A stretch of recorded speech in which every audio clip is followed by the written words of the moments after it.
Hey everybody, it's Brian here. Salud.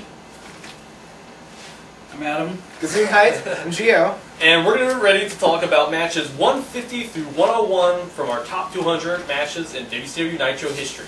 Our last video, we tackled the bottom 50. Yeah. And we're getting already into some meatier stuff, some much more interesting stuff. Some high ranking stuff. So we got a lot to discuss. Let's jump right into it, guys. Match 146, Jeff Jarrett versus Booker T in a 49er match.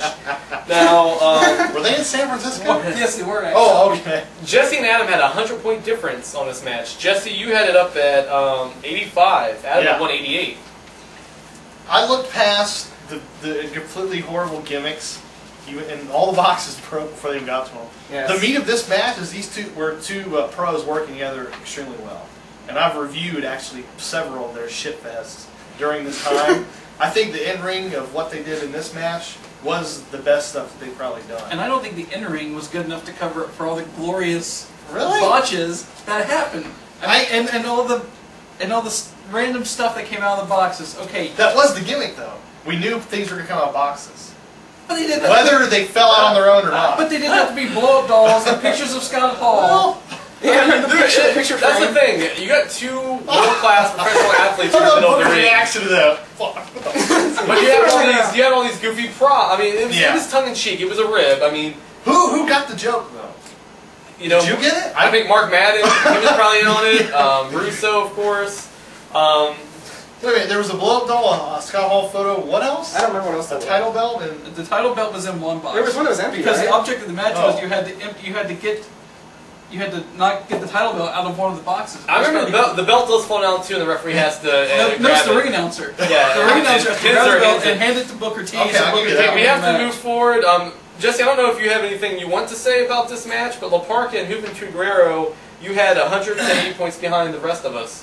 you know what? And maybe I saw some things. I thought that these two were gelling, weren't gelling at all. I thought everything was off with their performance. That's why I completely put it at the bottom. I do remember from the junior matches, it's a bit of a sloppier one. It does have a decent finish. Can I talk about one real quick? Absolutely. Where are we at? Number 135, Benoit versus Jericho. It sounds amazing. It sounds awesome on paper, dude, but how bad was this? Well, it was only a couple minutes long. It was only Yes, it was like 3? 4 minutes. 3 or 4 minutes, yeah. And I might be wrong. I didn't look into this, but I kind of got the impression from the announcers that this may have been Jericho's first match, or it was early into his run. I think so. So he wasn't established yet as the character that he would later become. Right. It had a pretty flat finish. You know, knowing that, this match would seem even better if I had watched it at the time. Yeah. Because, you know what, and I don't want to get long in the tooth about this, but I think there's a huge difference between wrestling fans of how good is a 2-minute match. You know, a lot of forums say, oh, this is the greatest 2-minute match we've ever seen. How good can a 2-minute match really take it? Yeah. What level can you get to in 4 minutes? Yeah. Like these guys did. Right. That's a good point. You know. Match 144. Adam had it highest by the margin. I don't know if he wants to comment on it.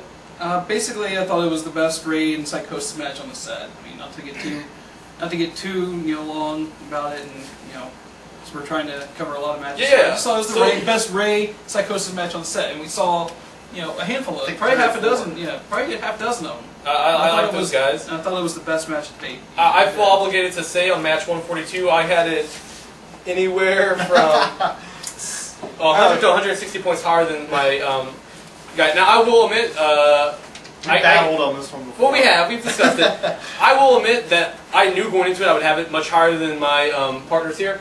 One of the reasons is I was there live, but that's really not the thing I like about it. Felt different. It did feel different. It's stiff, unexpectedly so. There's a moment, one of my favorite moments that I will remember more so than a lot of the actual in-ring work that went into the set, is there's a moment where Super Cal gets knocked to the floor, there's a redneck holding a beer in the front row, Cal almost knocks him on his ass. Seconds later, Alex Wright does like a flying drop kick, and Cal flies right back into that same fan and sends him down again. I was laughing. I spilled my popcorn on the floor. Love that moment. Also, a simple splash out to the floor into somebody, a cross body. That was not a particularly stiff move. Chavo Guerrero's has always sucked. A lot of guys can't play. Well, this is the stiffest crossbody you will ever see. He literally pancakes Callo to the mat. Granted, I know I had it a lot higher than the rest of the guys. It is a really fun match. There is some clunky parts to it, but I love Callo, his energy. What about 140? Adam. Yeah, Adam had it 100 to 150 point higher than everybody else. That's a huge margin. Another fun match. I just thought, these guys are just beating the piss out of each other. So I was like, I really, really enjoyed this match. So that's why I put it up so high. Yeah, 37 actually. Yeah. I had it How back do these at compare 181. to like, some of the Road Warriors matches? See, I was more leaning towards like some of the Road Warriors and the Steiners. That was by far my favorite. I don't know. Was there some NWO stuff going on too in this? I mean, I remember this being kind of a mess. Let me see here. 122.96. No, not yet. Let's talk about just real quickly about another match right around that time frame. 139, I believe. No, I'm sorry. Oh. Which match am I looking for here? The Sting and Luger match? We just discussed that. Well, actually, no. 139 Booker T and Scott Steiner. I did have written here that Gio and Adam had it 50 points higher than me and Jesse, but that's not that big of a deal. Let's just jump ahead. 136. Gio and Jesse had a 100-point difference on that. This goes back to what I was saying in the first bit of the main event feel. This felt like an epic battle to me, and I'm serious. I loved it. I didn't love it, but I like it. It did to me when they were coming down the aisle. Yeah. As soon as the bell rang, Epic went out the door. Wasn't this the one where he had the fucking neck brace? Giant had the neck brace, and Giant worked almost the whole match. He did. Like, I was waiting for Savage to explode. I was waiting for Sting to be Sting. And I love Giant, man. I just never saw it. We really got to talk about this next match, and Adam, you and I really need to hash it out, because to me, when Jesse released this ballot, this is 132. Okay. This is a match that when I saw it, it's my number 200. I get. There's a 191 point difference. Adam has this in his top 10, and I can't for the life of me think of one good thing that came out of this match. And I will explain why I thought it was as bad as it was. I'm not saying that these two could not have a good match together. They did work each other. They did at a pay-per-view. Not on this set, but I have seen them work together. This match was clunky as all hell. There was they couldn't even run the ropes right. They were the timing was wrong. They were running into each other, and the main reason that it went as low as it did, I took a personal grievance against it, is that it's got the biggest fuck finish on the set. Kevin Nash strolls down the ring again. And literally, I forget exactly what happens, but he comes down to the ringside. He jaws with them a little bit. Like Page jaws back. There might be a little bit of a physical altercation. He powerbombed Goldberg, I think. But yeah, like he gets himself over. He walks away. It was just an infuriating finish to a crappy match. I had it at my 200. Adam had it in his top 10. This, I thought. I'm thinking to myself, okay. Wait. Before you say what you're gonna say, I want to admit I'm not alone in my dislike for this match. Jesse had it at 186, so it wasn't just me that thought, Gio had it at 85. This is a match I went into, again, with very, very, very low expectations. I'm thinking, okay, it's, almost mid-99, DDP title run, this match is going to absolutely suck. And you were right. And according to you guys, I was right. Yeah. However, the thing that I loved about this, yes, it may have been clunky. Yes, it may have had a terrible finish, which I agree it did. I'm not doubting you with that, okay? Just, I thought the crowd was going absolutely apeshit for everything. But the thing is, I can only they were running heat, so far, because, I mean, it's all about context to me. Like, a match in a high school gymnasium in front of 150 kids will never be able to get the crowd heat that matches in a coliseum will get, but they shouldn't be judged down on that. I agree with that. So the crowd heat only takes me so far. I really think that this is a match, being that this is probably the biggest discrepancy of the entire set, 191 point difference. I really feel that it's up to the viewers and the readers to watch it and decide for themselves, and maybe leave a comment, because it's obviously a match that we had a big disagreement on, but we don't have enough time to really delve too much deeper into it. We've got a lot to cover. Number 129 was a match, Sabu versus Mr. JL. Me and Jesse had it over 100 points higher than either of these two guys. So to me, this match was like an ECW match, but it went smoother than most ECW matches would. It wasn't long by any stretch of the imagination. I'm sorry. 6-7 minutes. Yes. I'm not a big ECW fan, and I'm not a big Sabu guy, but the thing is... Let me stress that, you're not a ECW. This sort of car crash, very physical, unpredictable, it almost seemed like it was unsettling a bit for the announcers to call it, because they didn't know what was happening. Right. It worked. Now, if Sabu would have done this week in, week out in the company, after the second or third time, that trick would have gotten really tiresome. But this match was so fresh and different, and again, stiff, that I thought it was, I mean, granted, it came at 63, which is a bit high, but I mean, I didn't absolutely love it, but I didn't see why you guys You're an had ECW connoisseur. Yeah. I mean, Where does this rank with Sabu's Pantheon? I mean, I'd rather watch Sabu ECW stuff Bill Wiley? Or? than Sabu WCW stuff. Okay. You felt he was neutered? I feel he was neutered in WCW. He only had a 6-match run in WCW. So let's play a rocket round. I'm just gonna throw out some matches. People that either crapped on them or love them are just gonna have to speak up or pass, because there's a slew of them here. Okay. Match 127. Adam and Gio had 110 points higher than the rest of us. It was a tag match. Hall and the Giant against Sting and Nash. Anything about that, you guys? Why do you like it? I think I'm sounding like a broken record, dude, but I love when you get that main event feel in a Nitro or a TV, and this had it. Of course it was Kevin Nash. Yeah, but the performances they don't ever match up. Ever? Yeah. Not ever. Sorry, this match did it.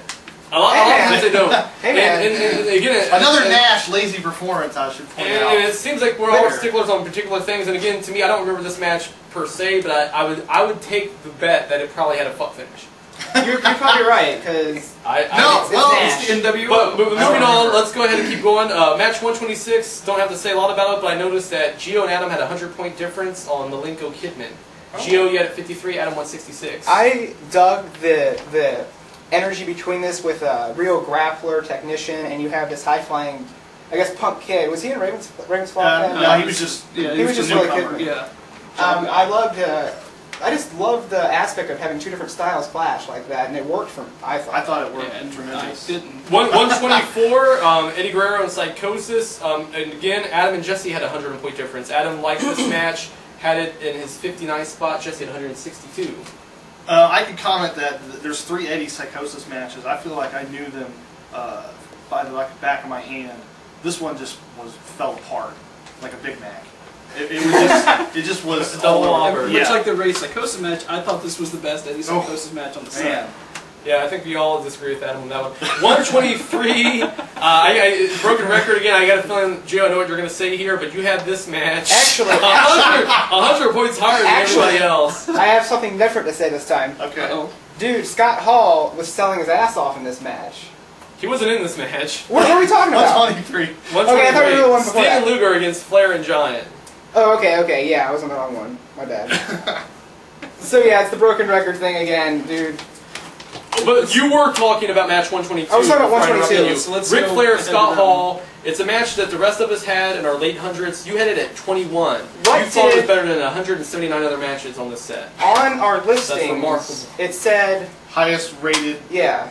Nitro match. Yeah. of all Segment, time or TV something. segment. Yeah, segment. In terms of how many. Okay, Rating that's what I back. wanted to clarify first. I loved it because you have Ric Flair, who's the greatest wrestler ever. I think we all agree to that. Mostly. No, we can't. I agree with myself. Have you ever seen Joe? I agree with you, Gio. I agree with myself. I agree with you, Gio. Okay.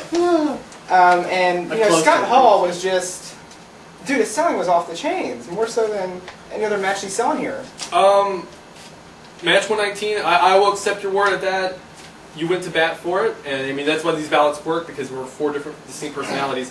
119 was a match I saw fairly early into my viewing. Me and Adam had over a 100-point difference on it. He had it at 56, I had it at 153. Now, I will say these two had 2 matches together. One of them was pretty good. Good to great. That was in like this 96. one, however, I thought stunk. Flair was trying to get in position for Guerrero. He didn't know how to take a drop kick. And then immediately afterwards, Arn and stuff got involved. It was, to me, this, See, that's the thing. I had watched the really, really good one first. Yeah. And then I saw this one later on. and I was expecting this to be just as good as that one, and it wasn't. So therefore, I had to make it lower than the other one. But I think I still thought it was somewhat enjoyable. On the opposite end of the spectrum, where you and I kind of flip-flop, is 118, Malenko-Pillman. I had it at 48. You had it at 142, and maybe that's a similar scenario there, where that match was, to me, on paper, again, probably one of the top dozen to 15 as far as the most interesting matchups for me. I didn't know that those two ever worked together. Pillman brought his insanity. Seemed like there was a missed opportunity. There was it wasn't as good as obviously it could have been. Didn't that match have a weird finish? Something with the ropes happened. Yeah, he just put his feet on the rope. Okay. Yeah. 116, here's one that I think we should talk about. There was some email chatter about this in the weeks preceding this. 116's Booker T Psychosis. Jesse and Gio had a 100-point difference. This was the first thing I saw, and it was basically my benchmark, almost through the whole set. You had it at 47. It's either and I had it at 82. Is it something better than this, or something not? Because the announcers didn't give a shit about this match, but this got a lot of time. I thought Psychosis tried to step up, and I thought Booker did a great job leading him through it. And one of the things I will go to bat for this match is that, in terms of Japanese finishes, I think this one had one of the closest. The finish of this match was a missile drop kick. A lot of times in Japan, you will see a strike or a submission in the match to give adds that sense of reality. Excuse me. This match had that. Okay, Let's talk about 114. This is probably the last major match that we really need to discuss here. 114. I will stick Jesse up for this and match. Gio had 170 point difference. I'll stick up for this match. Go ahead. This match happened live. I've never forgotten it. It's Ric Flair and Lex Luger against the unlikely team of Vampiro and Sting. It's a Falls Count Anywhere match. It ends up in the ocean. Yeah.